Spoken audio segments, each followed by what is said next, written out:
Hello, welcome to St Roch's TV, and as you can see I'm wearing my normal Monday to Friday attire. I genuinely got wearing St Roch's hats and scarves and tracksuits. Those of you who see me in Boyson Road at the weekend will testify that that's the case. However, just to say that happy Christmas everybody, and it's just to show you the journey that we've made as a club, and I want to take this opportunity to thank a number of people who play their part, some small, some very large, to help us to run the club here.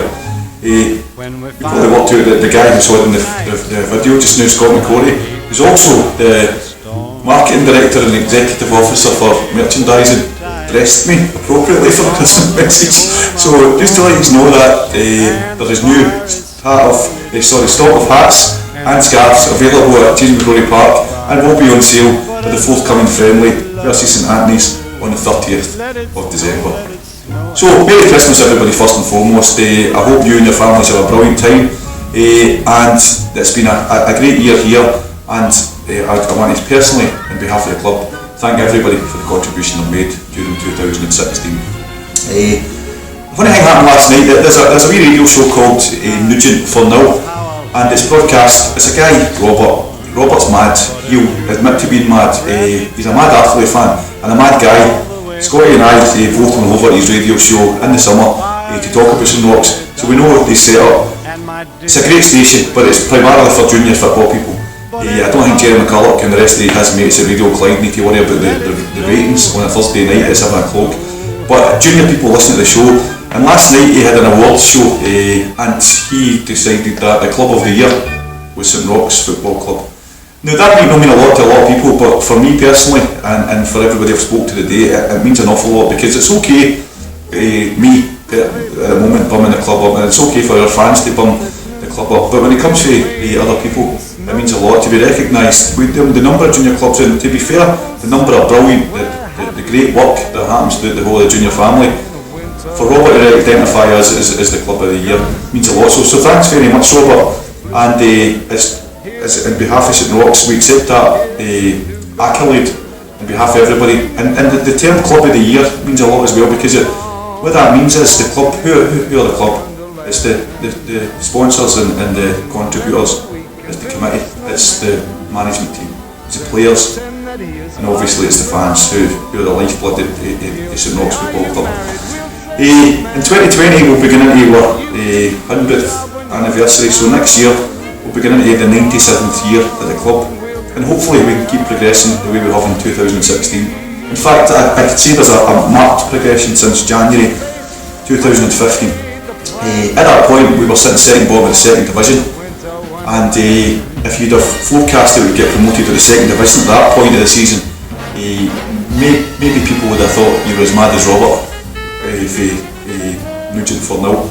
However, we did manage to go out of that division, and last year stayed up in the first division for the first time in probably 40 odd years. We now find ourselves second in the division, first division, which means that people are now talking with realistic expectations about St Roch's getting promoted to the Super Leagues.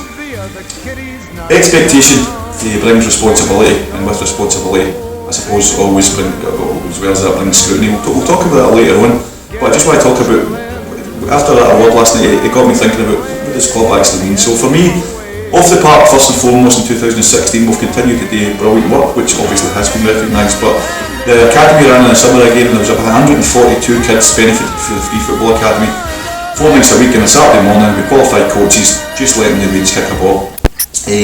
Obviously the community we live in, it's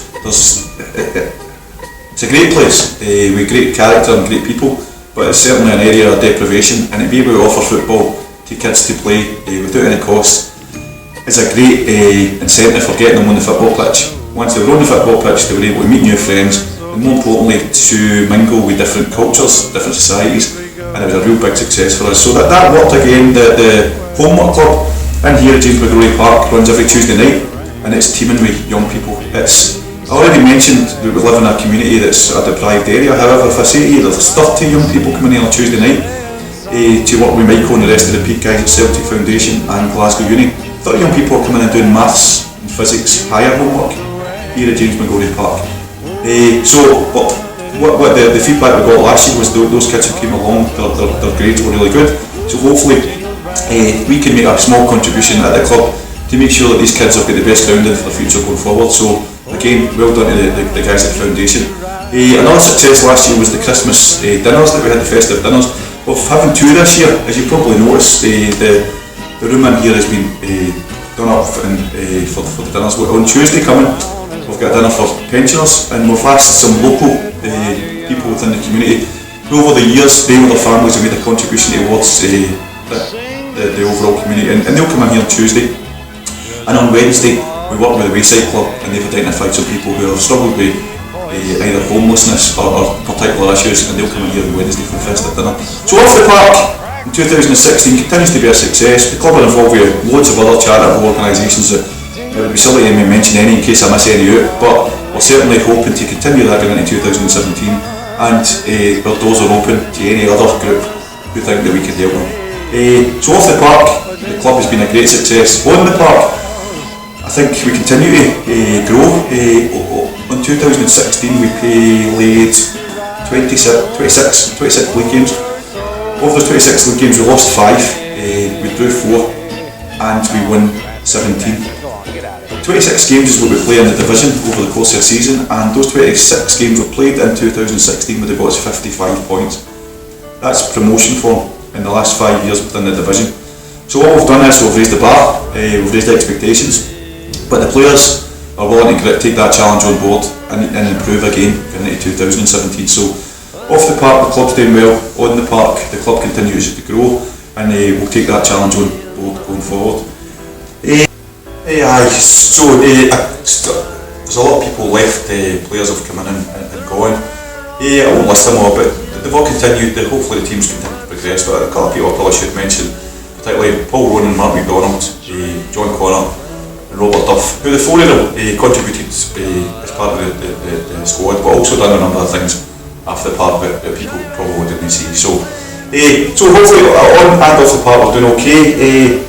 I mentioned earlier on about expectations, and it's incredible, I suppose, that we're sitting here just now. The fact that you're sitting watching me talking is incredible, that you feel as if you're probably maybe 6 or 7 minutes into this and you're still listening to my nonsense.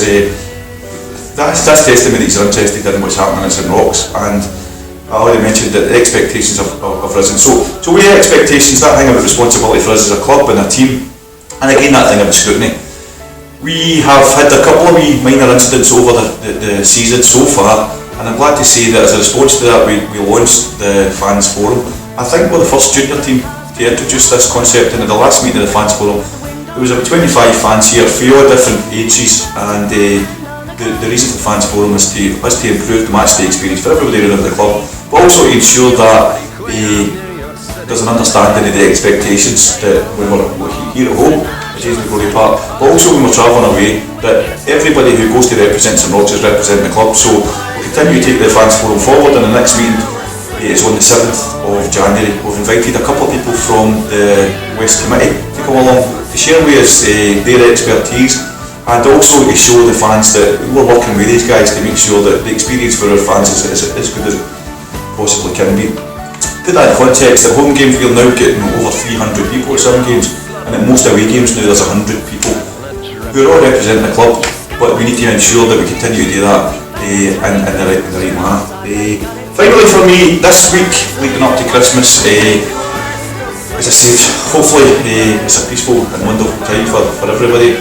Obviously this time of year we reflect back on the people that we lost during 2016, and we remember that football is just a very, very small thing in people's lives, but if we can create something up here that makes people proud and makes them keep coming back through the door, and maybe just see some 90 minutes on a Saturday to forget all the other stuff that's happening, then we're doing the right thing, and that makes it worthwhile.